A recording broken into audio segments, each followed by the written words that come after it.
Hello, everybody. Thank you for joining us today for our May Sunflower State Libraries program. I'm Dan Alexander from Northeast Kansas Library System, and I'm not muted anymore.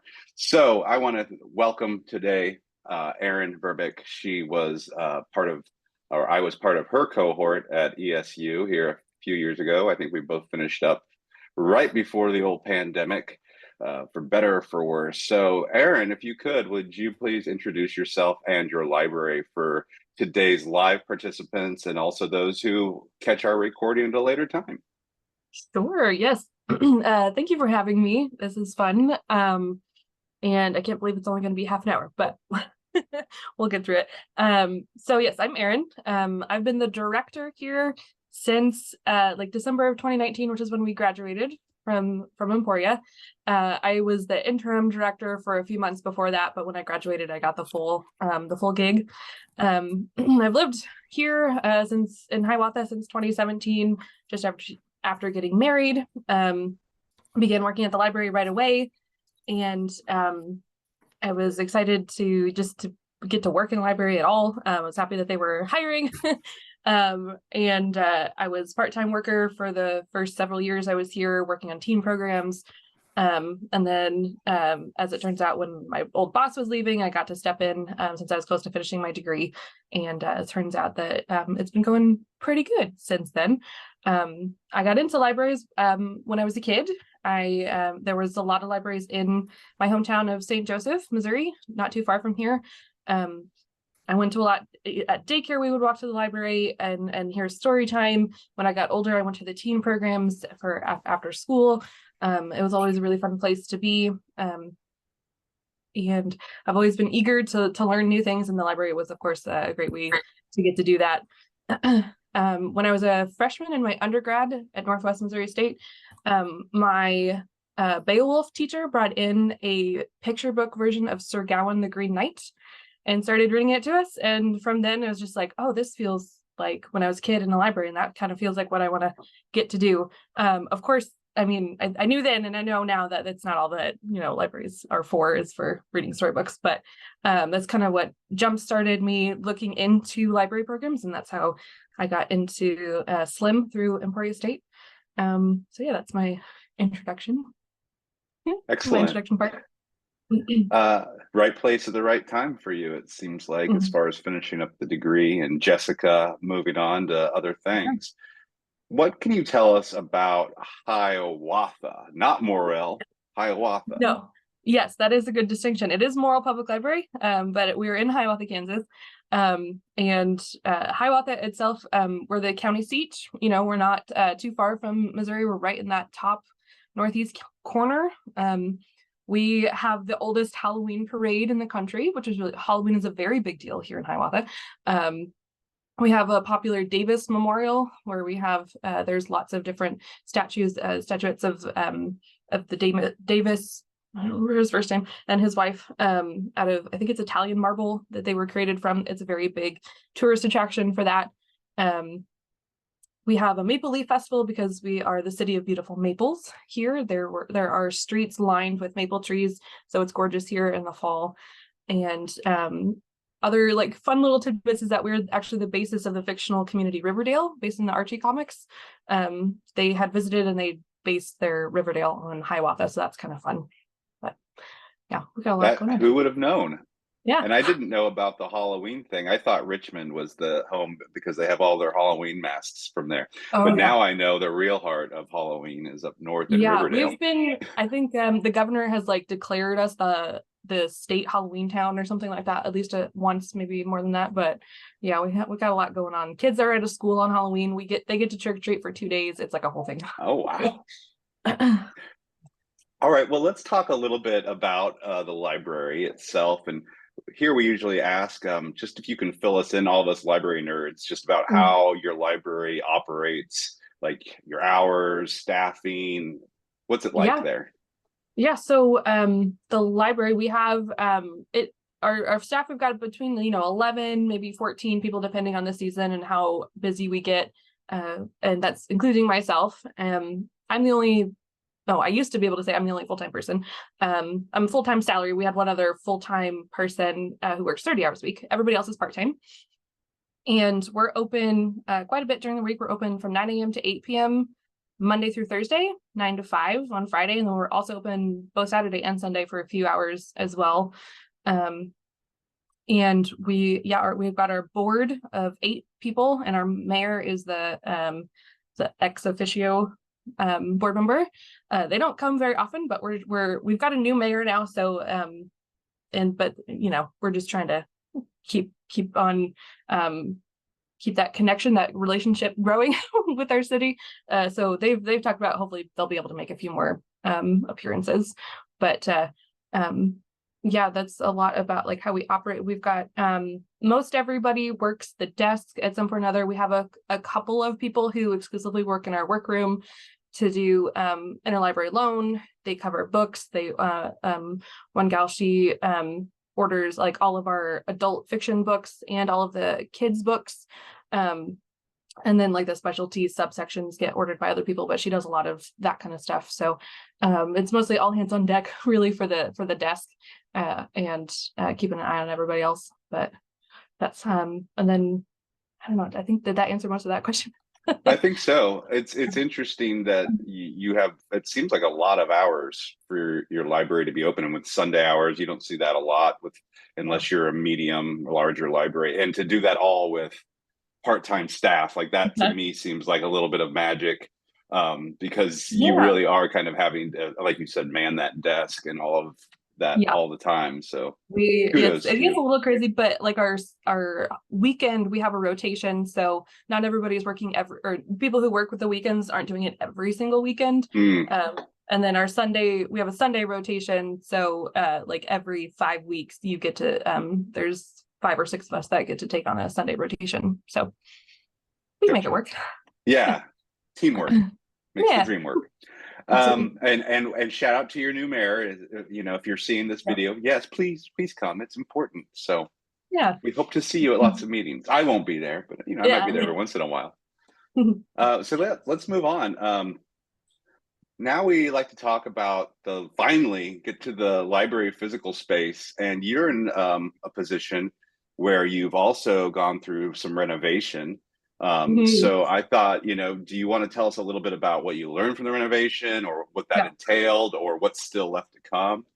Sure. It was crazy my first little bit as director, but so originally the building, and I can explain why we're called Morrill Public Library. When we first opened, which was in 1880, is that right? 1888. That sounds right. Anyway, so Governor Ian Morrill, he donated the money to first open the library, and the first little bit of collection for it. And it was originally in like the basement of a bank is how it opened. And then in like 1907 is when this building opened.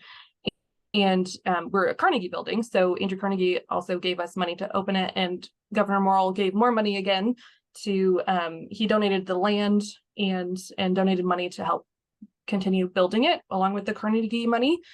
So that's where the name comes from. That's why we're Morrill Public Library, who's a big deal around here. And this building opened in 1907, so it's pretty old, but we've also quadrupled in size since then. So they've done a couple of expansions into the basement and then onto the back half to double and double again. And a couple of other renovations happened before I was here. They renovated the children's library in the 90s, and then just in 2020 was when we started this last renovation we did. And we got all new HVAC systems. It was a lot of things that weren't like visually, people weren't noticing that way, but it really needed to happen for such an old building. So we got installed an additional HVAC system, plus updated all of the ductwork and updated electrical work and paint and carpet. And we added 2 more community spaces. We just had one large meeting room originally. We added a second one downstairs, and then a study room as well upstairs. And so the way our building is situated is that when you come in the front doors, you can go upstairs to where we have our young adult books and all of our adult fiction and nonfiction books. And then downstairs is kids area, bathrooms, and our large and small meeting rooms. And so yeah, during the renovation, because I started in December 2019 as the director, we started prepping for the renovation in January of 2020, and then COVID came along.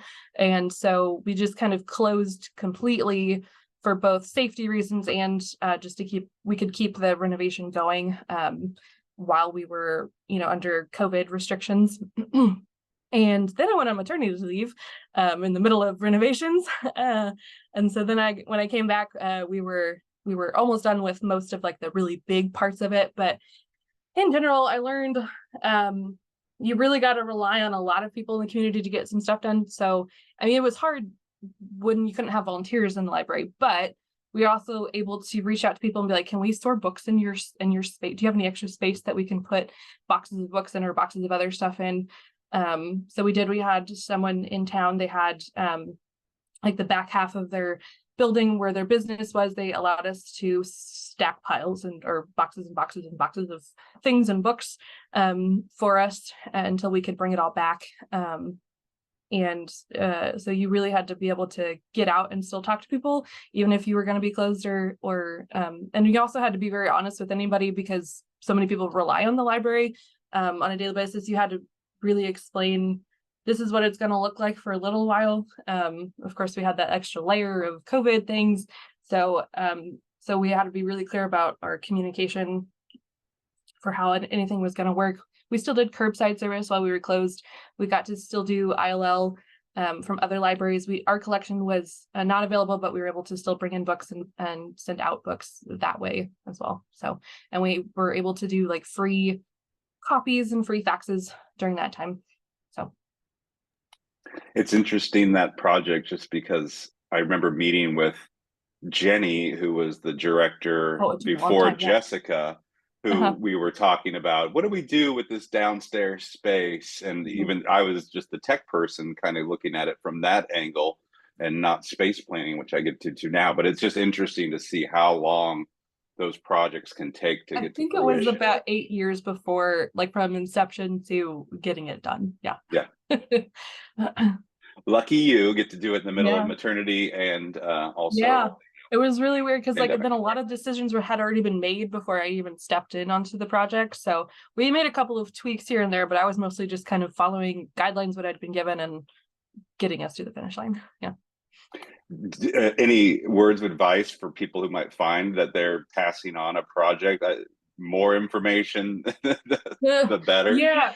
I mean, I did a lot of research on like how to store books and like, if you're going to be boxing books, which of course after the whole thing happened, a staff member came on and she used to work at Barnes & Noble. It's like, you guys should have just like wrapped your bookcases and loaded up bookcases rather than individually taking off books. It's like, well, we just did what we could. So I would definitely research and even talk to people who constantly move books like that. Like if you talk to a bookshop owner and be like, how do you guys move your stuff around all the time, because I feel like that happens more in bookstores probably than it does libraries. Once we get a shelf in a spot, it kind of stays there. That's a really good point. And talking about looking outside of our silo of that there's other people who might have a lot of great ideas that don't happen to be work in libraries. Yeah. And we had like a moving company come and help us with moving the big items. They were out of St. Joe. They helped the St. Joe Public Library actually. So they had experience in handling our stuff. And they were good to work with in that capacity as well. So it's just kind of making sure you're looking in any and all corners of your community to kind of help get things organized. But yeah. Well, I'm going to pull up my slides and we might talk about these. I might just kind of go through them as we're talking. So give me a little bit of lenience here, participants, if it doesn't quite match up with what we're talking. So here we go. The next question, we're going to kind of move in to talk about the library programs and even services. So this kind of is just our first slide that I don't know if you want to talk just a little bit about what we're seeing here and how it might relate to programs. This particular slide came about last year, and we did what I call, I'm not sure if everybody else called it this, but our community awareness campaign. So we had this for sharing on social media, and then we had like a giant 24 by 36 poster in 3 different spots in the library, and it gives you your like elevator pitch version of why your library is important. And Shelly, who did work at Nichols, helped us a lot with this. We kind of just, and I say we, the board met and with Shelly and myself, and we brainstormed how to get the word out about the library, because when you talk about it, we do so much. We just want to kind of overshare on all the things that we do. So we kind of had to boil it down to just a few tangible things that really get people's attention and get them to understand why libraries are so important in a community. So these are like the E's of Morrill Public Library. Everything here starts with an E. We're essential. And so we spent a lot of time last year working hard on this campaign. We sent out emails, and we had letters sent to people in support of us, because it was budget season and we really needed to increase by quite a bit our budget so that we could properly fund programs we had going on and properly, pay our staff and things like that. So that's kind of what this first picture is. We got the word out about all of and we used numbers for the people who needed to see the numbers and know it that way. And then we also got to use, testimonials and things like that from other pulling on the heartstrings kind of a deal. Oh, you're muted. And I'm trying. I was like, I'm trying to find it on my 3 screens where the microphone went to.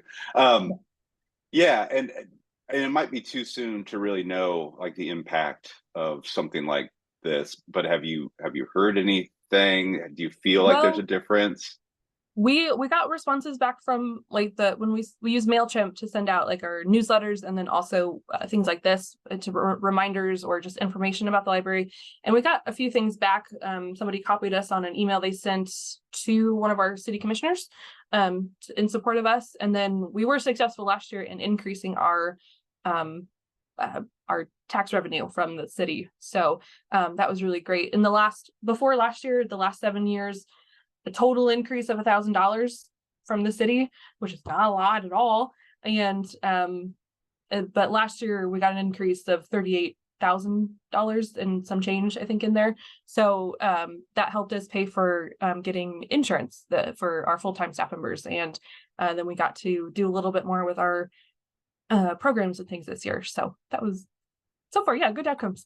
Yeah, that is. And I mean, I feel like benefits are such an important part of the future of library staffing. It's very difficult to entice people to work for libraries for not the most amount of money usually, and with too frequently without any benefits. Right. Let's keep moving on slides. I think these are some more programs. It looks like maybe we're getting into a little bit of the Halloween that we were talking about. Yes, these are some of our fall programs we've done. We now go to our local pumpkin patch, and we have a story time day. We purchase pumpkins from them, the little ones, and we bring supplies where kiddos can decorate their pumpkins after listening to their stories. And we did that. We started that a couple years ago, and they were so happy to have us that we've decided that it's an annual thing now. We're just going to have always a pumpkin patch story time day out at the Mulberry Pond. And that place in particular has like a ton of activities, and normally you have to get tickets to do each one. But for us, our friends of the library helped us pay for wristbands for everybody for the day. So if you come in the morning with the library, you get a wristband, you can do all the activities all you want all day long. And this other photo is from the Halloween parade we have in town. One of them, they have an afternoon and an evening one. This is from our afternoon parade. Last year was the first time in a long time that the library participated in the parade, and we ended up taking home several awards, which was really fun. I can't remember. It was like Haunted Harvest was the theme. And I entered a logo for their logo contest, and I got that one, and that was really fun, with a little ghost hanging out in a harvest. This is our haunted story time that we did for our float, and we won, I think it was like the Spirit Award for our evening parade with our float. So it was a lot of fun to do that. 2 parades in one day. That's amazing. Yeah, here we have parades happen on Halloween. You get candy. Then the 2 days before Halloween, you get to go trick or treating. It's candy madness. The dentists love it. Yeah, so now here we have another flyer of just another program, and if you want to continue to talk about it, we can, or we can just kind of move through. We are down to this is just last a good third example of our. Yeah, I know. I see that. This is just a good example of we're working with other community partners because we did this with the K-State Research and Extension Office and also the Kansas Department of Wildlife and Parks. We got all the stuff from the Kansas Department of Wildlife and Parks, and then the local Extension Office. We have a person who comes out and actually runs the event every month. So that was just a fun thing that we get to do with other partners in town. Actually, before we go on, and I think it's fun to talk about summer reading, especially when we're in May, or maybe Yeah. that's just my perspective because I'm not going to be running a summer reading program. But will you talk to us just any more about some of the other partnerships you might have, or and what Sure. organizations those might be, and how you go about working with them? The Yeah. I benefits think too, like Oh, it's great. I think our first point of contact is almost always our Chamber of Commerce. We're a member of the chamber here in town, and so they do a great job of sending out our info to other members if we needed it. And then they have like a separate, really, really popular Facebook group, Hiawatha Happenings, where it's exclusive to chamber members to get your post pushed through. So they're a big supporter of that. So like our story walk, when we do our story walk, we do it typically downtown in our stores. Initially the research we did for story walks was, around a park or around some other walkable place, but we decided to partner with businesses and get our pages put up in their storefront windows so people could read the page, and then also it's supporting local and small businesses and things like that. So we always get really great feedback, and we fill up all of our pages really quickly when we do a story walk in that way. We have a good partnership with our Parks and Rec department. We get to go to their the Fisher Center, our community center out there. We're able to go and if we need to host our end of summer party with them, they're really great about that. Otherwise, I just have a really great community outreach librarian who is really great about contacting anyone she can think of that might be able to help us with stuff. But yeah, it probably helps having somebody, and I'm guessing they're not just dedicated to that because they probably have to do the they're on the go. circulation desk too. But that is great to have somebody kind of delegated to community outreach. Let's talk about summer reading, and here's some Yeah, some facts from looks like last year's summer reading it was last program. year. What can you tell us about this? Yeah, summer here since I've been director has been crazy because first summer we didn't do almost anything because it was COVID, and then the year after that we were kind of just dipping our toes back into summer. So last year we exploded with summer things, and we really loved the Oceans Possibilities theme. We had our little treasure box full of different prizes we would do for each week. So this year, of course, is all together now that we're doing, and we use Beanstack to track reading. We kind of did away with paper reading logs. I just made that decision because of COVID, and we were printing so many things and really not all of it got picked up.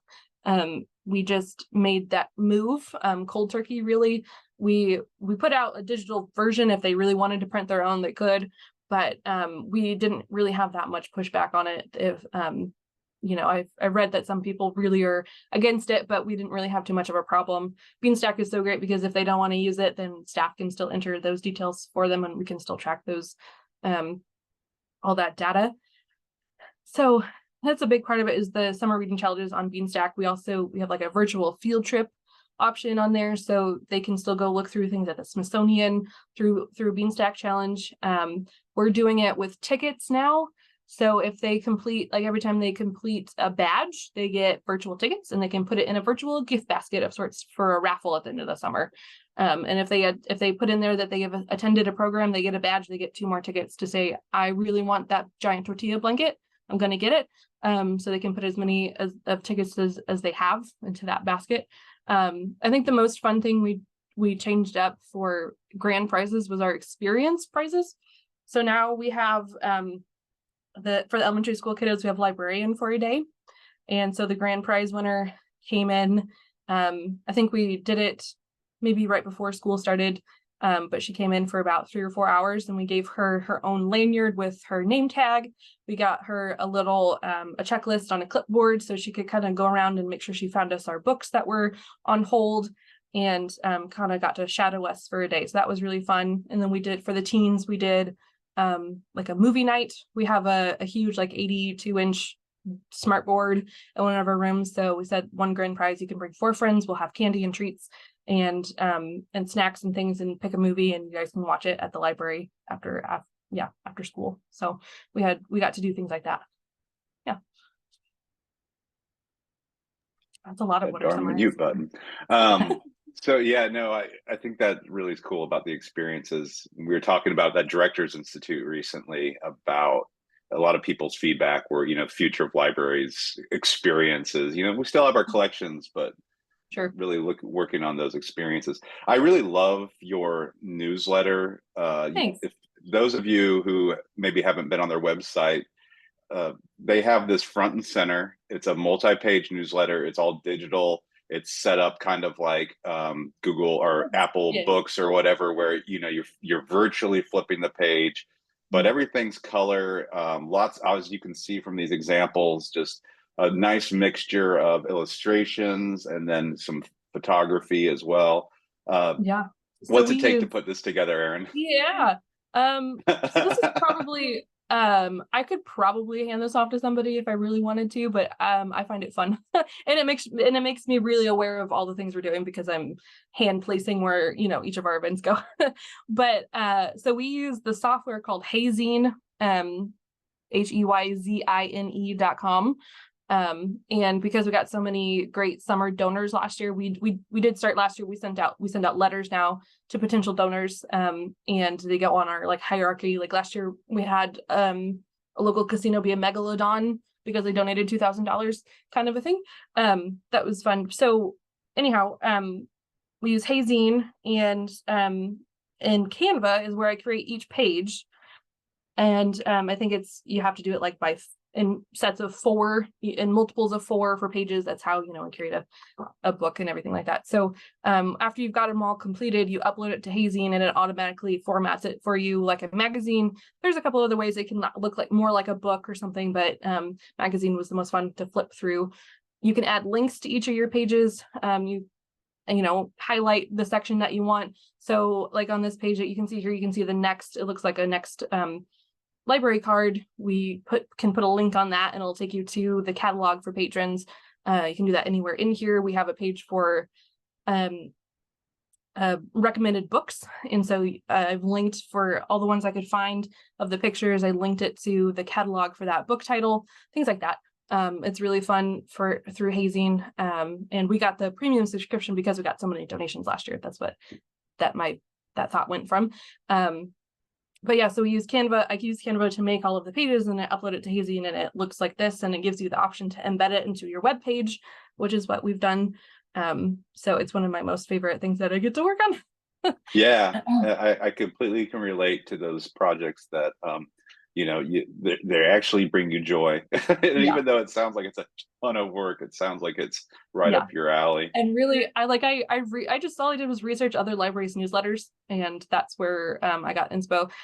This year's stuff came directly from Lawrence Public Libraries, what theirs looked like last year, and I liked it so much that I pretty much copied most of what they did for it. So.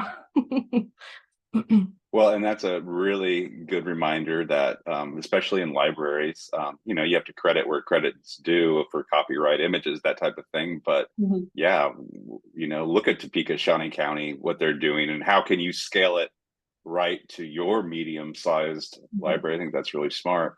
We're almost wrapping up, but I just wanted to mention a little bit about fundraising. I know you all focus on fundraising. You had to also be focusing on raising budgets, but tell us about Library Giving Day or anything like that. Sure. Yeah, we partake in Library Giving Day. It's gone really well since our first year.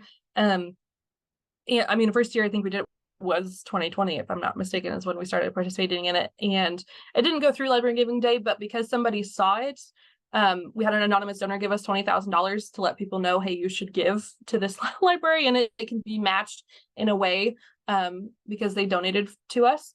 And so that was really great. We used MailChimp to create a reminder email. So that went out several times the week leading up to Library Giving Day, and we made Facebook posts.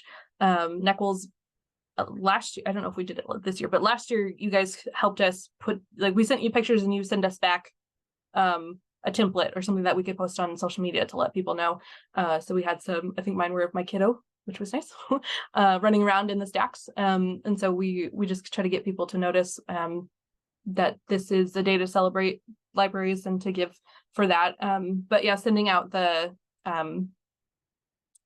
reminder emails, I could keep track of how many times it was open, if it was noticed. And then of course we had our posters that we had up in the library as well for that.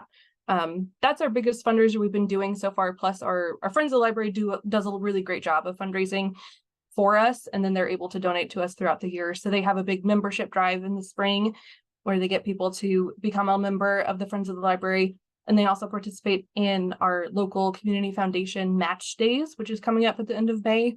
So the foundation is like run through Manhattan, and under that big umbrella. And then we have the Hiawatha one. And through that, they are a member of the foundation. They set up a table at the community center, and they just put out about right now they're raising money to help our really old elevator so we can hopefully renovate that, because it's a really important part of getting not only book carts, but of course anybody else who needs to the second floor of our library. So yeah. Right. That's excellent. Thank you for all of that information. If you're interested in hearing more, I'm sure we can connect you to Erin. Yeah. Really appreciate you giving your time and your preparation to this. This is the last part of where I throw out that pitch that you too could be featured on this program, and it's a great tool to share with your board members and also your community. It just shows them what's going on at the library. As Erin put it, there's so much going on. It's kind of difficult to really narrow down all of those things we do. So if we can use this program to help any libraries in Kansas, and it doesn't matter what size, we drop small from it. So we're just Sunflower State Libraries. But thank you all for being here today. And if you're watching off YouTube, thanks for watching the video and making it all to the very end, which I know is a very rare thing. So cookie to you. All right, we'll see you all later. I'm going to close us out.